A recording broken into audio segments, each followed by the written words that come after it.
Hey y'all, welcome back to my channel.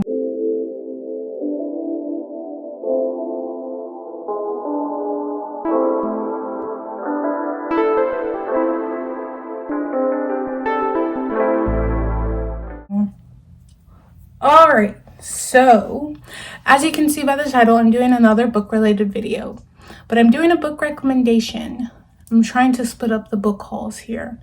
There's a method to my madness, but it's been like 6 months since I've done a book recommendation video, and it's not that I don't have books to recommend, I just haven't filmed one in a really long time. So I thought this would be a good way to break up the book hauls so you kind of don't have those too close together, because as I mentioned in the book haul, whenever you see it, it was pre-filmed when I recorded the last book haul, filmed those on the same day.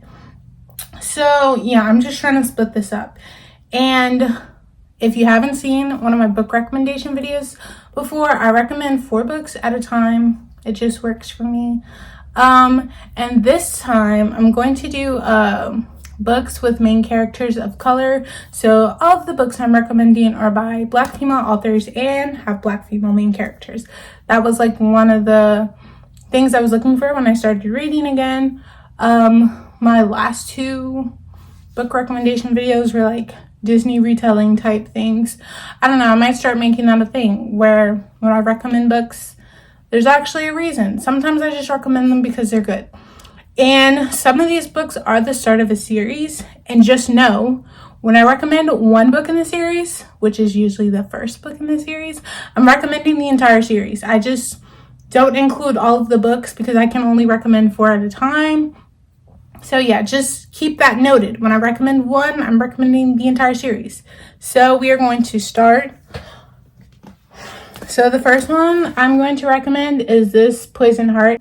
And I've recommended another one of her books, Cinderella is Dead. And this is the start of a series. I'm not sure how many. I know the next book is supposed to be coming. I'm just not sure if it's going to be a duology or trilogy, anything like that. But this is the start of the series. So to start off, I'm going to read what it's about and then kind of tell you my take on it after, I read it and my thoughts. Strange magic blooms behind a poison gate. Breesis has a gift. With a single touch, she can grow plants from tiny seeds to rich blossoms.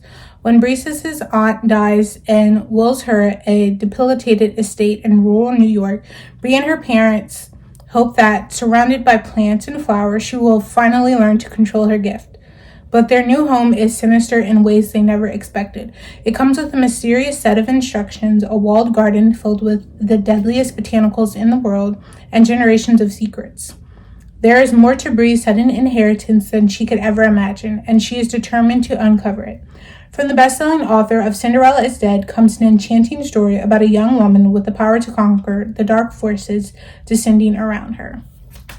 Okay, so she lives with her parents, which it doesn't mention this right then and there, but Bree is actually adopted, which comes into play because the house that she's inheriting is from her biological aunt. So, key things noted. So she's adopted.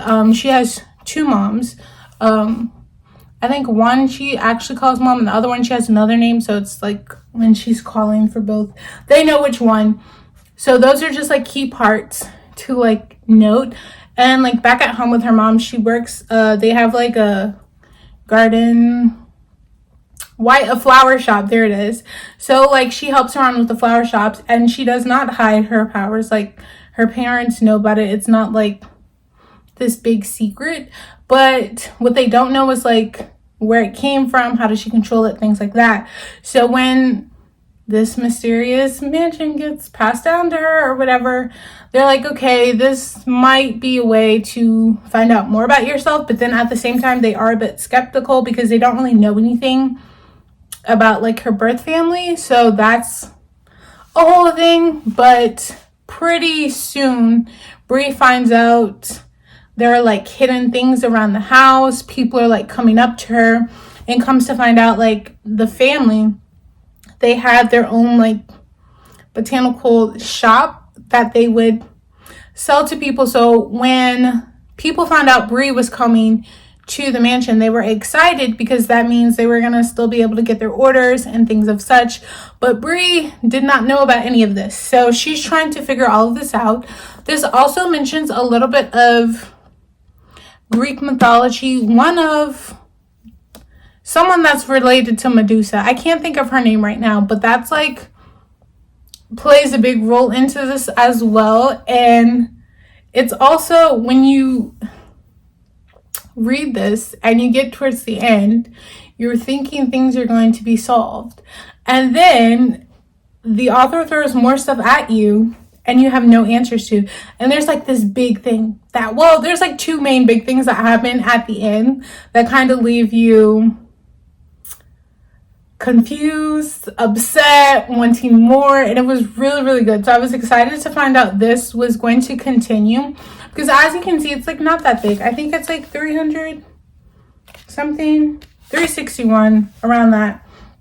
So I mean, like, it went by pretty fast. So I'm excited to have this story continue and see where she's gonna go, because there's a little bit of a love interest going on as well, but then there's like a whole nother thing going with that love interest, learning about family secrets, kind of figuring more out about her birth mother, because her birth father like isn't mentioned. It's more like her birth mother that you're trying to figure out. So her family history has a lot going on, but it's really good. I love this book. It's I didn't say, but I would hope you gather, but it's LGBT friendly. As I said, she's adopted by two moms. So yeah, and Black main character. We love to see it. Moving on. Next is Witches Steeped in Gold by Ciannon Smart.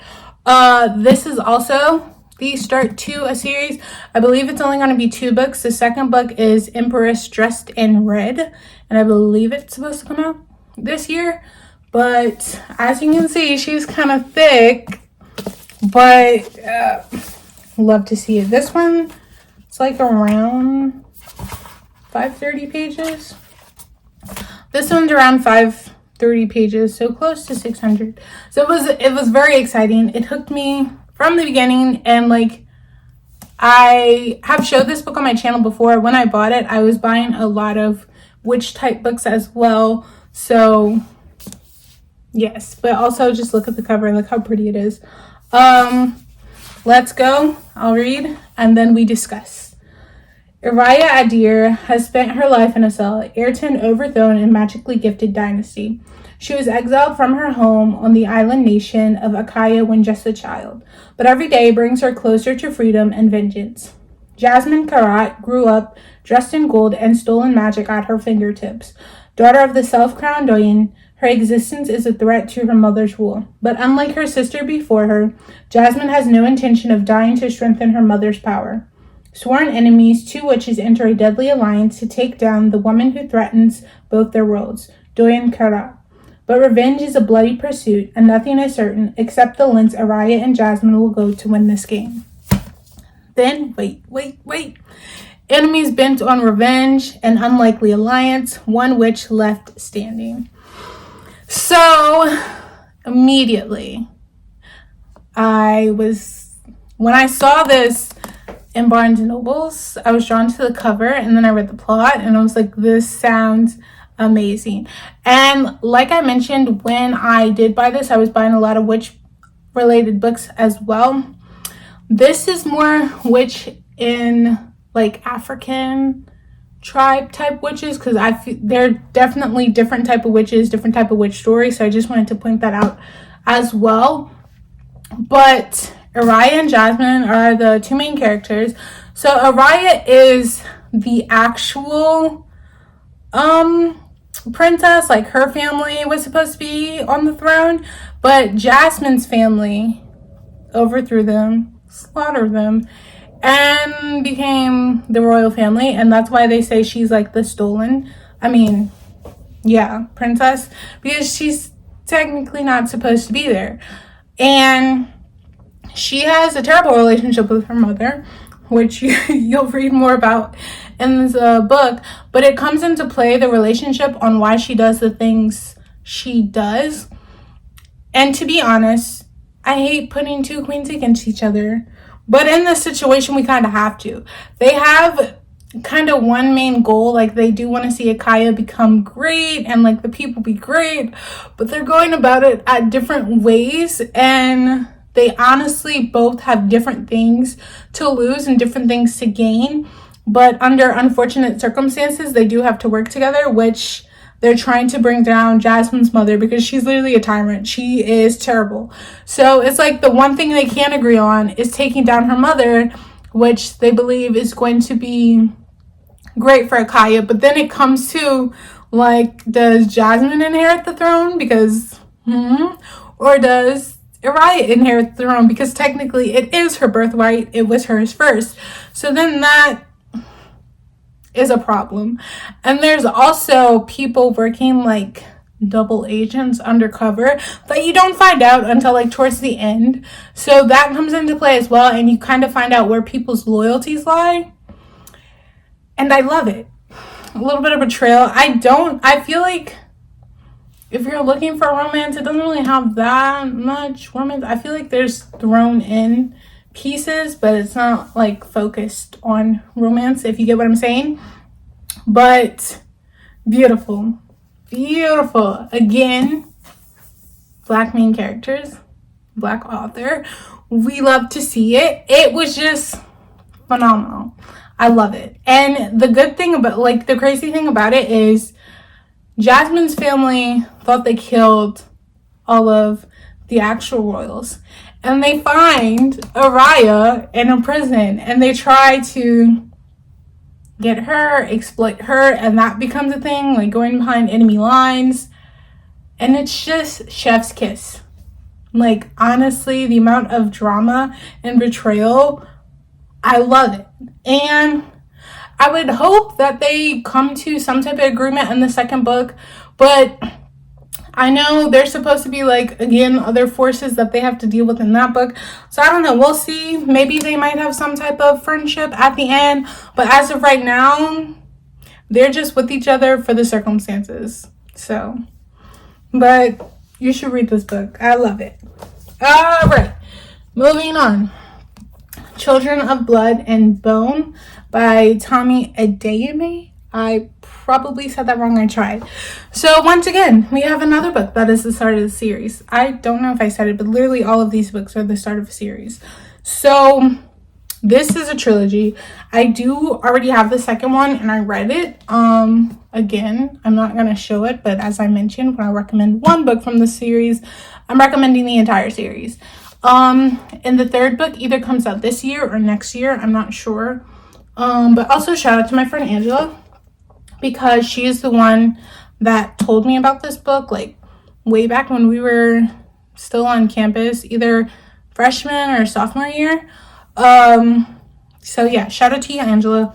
But she's the reason I got this book. I am here for it.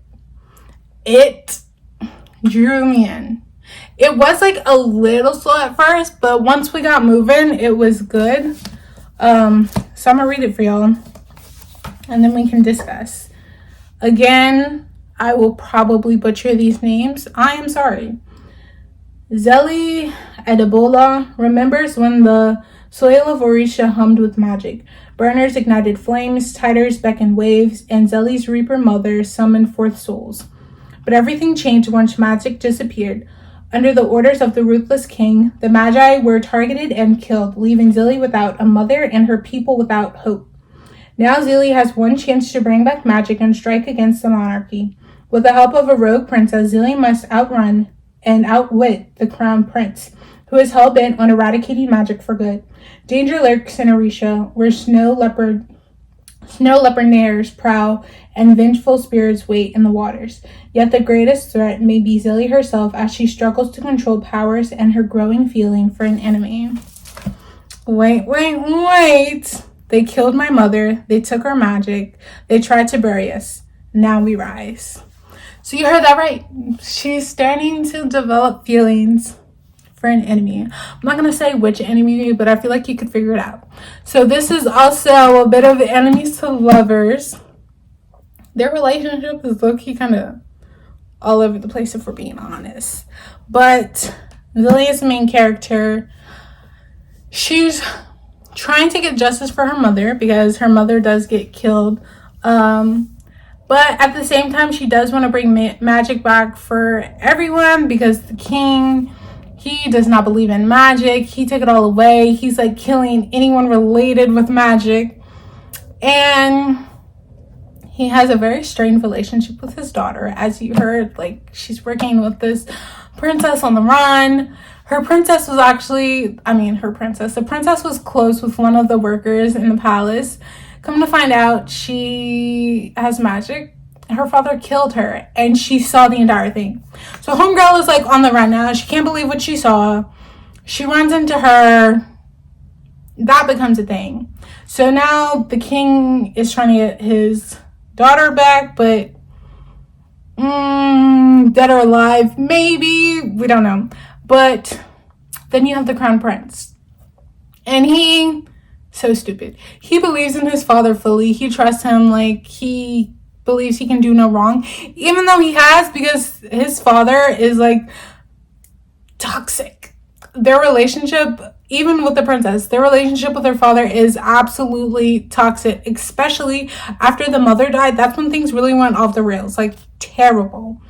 But still, the crown prince has somewhat of faith in him, or like looks up to him. He's like, he has trauma that makes him the way he is, but that doesn't excuse for what he does. So like,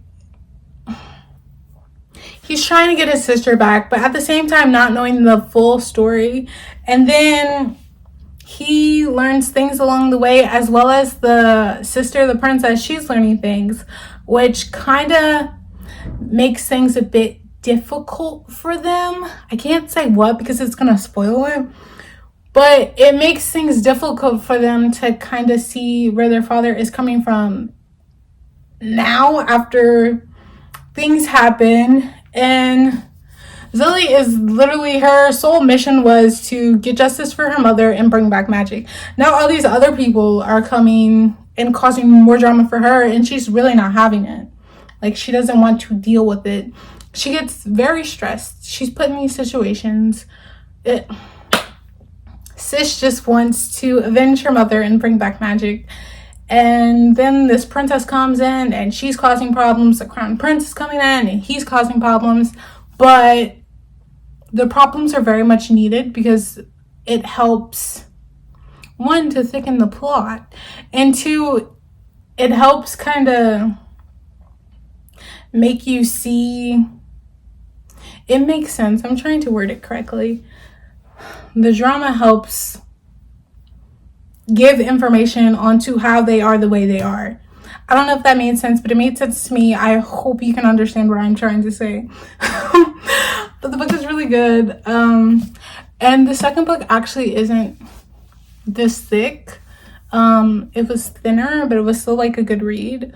So I don't know what the third one's gonna look like, but all I know is I'm ready. I need answers because the second one also left me on a bit of a cliffhanger, which I'm not going to talk about that one, but you'll have to read this one and find out. So go read Children of Blood and Bone.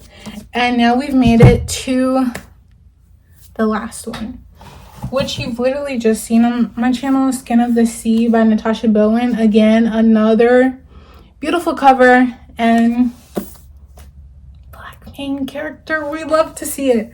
So I don't know if you could tell by the cover, but this is about like mermaids. And I've also mentioned when I showed this book originally on my channel that I do kind of like the mermaid, pirate, siren type of books. Those are always entertaining as well. Yeah, so we're going to read and then discuss. A way to survive, a way to serve, a way to save. Simi prayed to the gods once. Now she serves them as Miami Wata, a mermaid collecting the souls of those who die at sea and blessing their journeys back home. But when a living boy is thrown overboard, Simi does the unthinkable. She saves his life, going against an ancient decree. And punishment awaits those who dare to defy it. To protect the other Miami Wata, Simi must journey to the Supreme Creator to make amends. But all is not as it seems. There's the boy she rescued who knows more than he should. and something is shadowing Simi, and something that would rather see her fail. Danger lurks at every turn as Simi draws closer. She must brave vengeful gods, treacherous lands, and legendary creatures. Because if she doesn't, then she risks not just the fate of all Miami Water, but also the world as she knows it. I read this book in one day. It is fairly small. Also, this is the start of a series, and this one came out towards the end of 2021, so I'm not exactly sure when the second one is supposed to come out, but it is the start of a series. Phenomenal. So this is also a book kind of based, it takes some of like the African history and African tribes in this. So Simi is a mermaid. She collects dying souls and leads them through their journey. So one day, this boy is thrown from a ship, and Simi goes to get him thinking he is dead. He literally opens his eyes, scares her, and then she drops him, and she's like watching him basically drown. And then she's like, I need to save him. So she saves him, which is something she's not supposed to do. She is supposed to take the souls of dead people. Like, and the way it should have went is what she's told. She should have let him die and then collect his soul, but she couldn't do that. And you find this out very quick, but it's also kind of like a known thing. Simi was originally a human by some kind of way. She gets turned into a Miami Water to carry souls onto their journeys. So I believe she was conflicted because she once was a human, and also with Simi being a human, now a mermaid, she has like flashbacks of her past life, but a lot of the time she can't piece it together. There's only like certain bits and pieces like she can remember. So I think that also kind of triggered her a bit, like in her decision to save this boy. But as she does save this boy, she breaks this rule that she didn't know about. It doesn't make it right, but she didn't know about this rule. And then she gets told about this rule and what to do to kind of fix it. So now she has to fix this rule. Come to find out, the boy she saved can help her. So now she's kind of stuck with him on this journey. This is also a bit, I wouldn't say they're necessarily enemies. There's a bit of lovers, but like I don't think they're enemies to lovers, but some type of lovers is happening. So they kind of have to go on this journey together. She's helping him and he's helping her. He needs help to do something else for a separate reason, as well as she does. So again, this is kind of like they're put together unfortunate circumstances. They kind of need each other to be successful in the mission they're trying to accomplish. Now, as well as what's going on, like the magical mermaid world, this is also based on, I believe it was like a slave trade going on. Like he was thrown off, the boy was thrown off a ship, a slave ship, because he was stolen from his hometown. So this is kind of also, and I believe it's supposed to be like a time African slave trade was happening. The author takes some of that to mix into this, so I don't know specifics, so that's why I'm trying not to say too much. But that a bit of that is going on, and that happened to Simi, the main character. When she was a human, she was stolen and put on a slave ship, so she can somewhat relate to the boy. And the more she starts spending time with him and stays in human form, she gets the memories of when she was a human. And I mean, there's pros and cons for her being a human and being a mermaid, but like ultimately, now that she is a mermaid, she can't really stay like a human for too long. Whenever she is in her human form for too long or out of the water too long, she just starts to get weak, like she needs to get in the water. So it doesn't always work in her favor. Now, she does at the end, I was so upset. She makes this deal that ultimately helps them do what they have to do, but it cost her more than anyone else.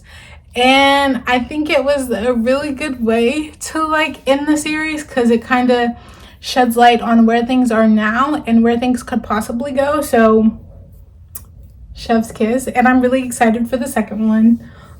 But yeah, Skin of the Sea by Natasha Bowen, and go read it. That is all of my books for this time around for main characters of color.